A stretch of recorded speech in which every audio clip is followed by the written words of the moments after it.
Yes. So thank you for the invitation, Lina, and also, of course, the audience here. I'm pleased to be here. I'm not really talking about regenerative farming, I'm talking about degenerative farming. The former speaker and I have had a lot of conversations over the last 15 years. I'm nowhere near as entertaining, but hopefully I'll finish on time. So really what we have now is we have a situation where we are treating the effects and not really looking hard at what the causes were. We need to get back and look at what the cause of some of these things are in more detail. What we've fallen into the trap of is averaging. And so everything is average. So farmers look at production per hectare. They look at production per cow.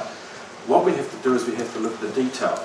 And to make the concept of averaging look as stupid as it really is, if in fact we divided the number of kilometres of road in New Zealand by the number of cars using those roads, we would only need 2-lane highways and 1-lane bridges. We've forgotten the details of everything else that goes on and the experience that all people who are actually understanding agriculture get into. So what we're doing is we're using those averages. So this is pretty simple, and I don't think that the red will show up well. So this is really, I'm going through 3 simple slides. The green line is a typical pasture growth rate. So that needs to be compared with the demand line, which is the black. All of these stay the same through 3 slides. So what we have is we have a production objective. We match the pasture to the demand. Now that sounds like a sensible thing to do. It's all based on the same farm and cows. So we've got 330 cows on 150 hectares. So that's where we were up until 1980. What we then did was we discovered gas and that, and we also discovered nitrogen. We started using nitrogen to extend our season.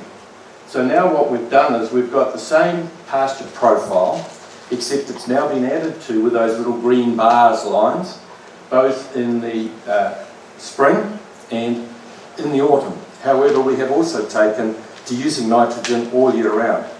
That's stopping a little bit under the overseer.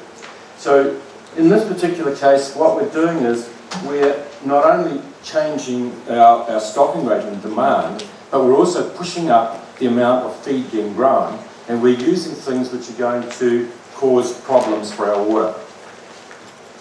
So now we are still transferring nitrogen, in this case nitrogen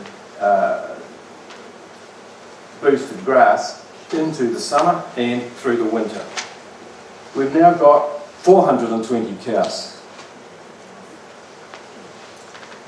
What we've done, especially in the Ruataniwha Plains, and as Peter was talking about with our irrigation, what we've done is we have got even better, because now we're producing much more kilograms of milk solids per hectare.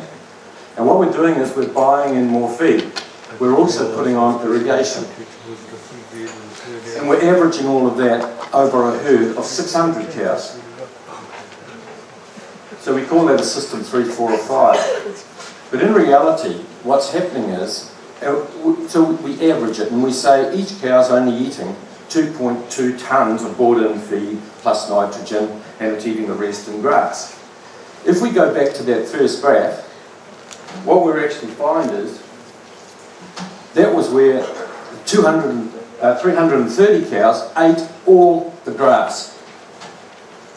When we go to this one here, 330 cows still eat all the grass. All the other 270 cows live off bought-in feed and irrigation where it happens to be. So in the year from 2000 onwards, we developed inappropriate land with huge amounts of water. And Peter used a comparison of the water.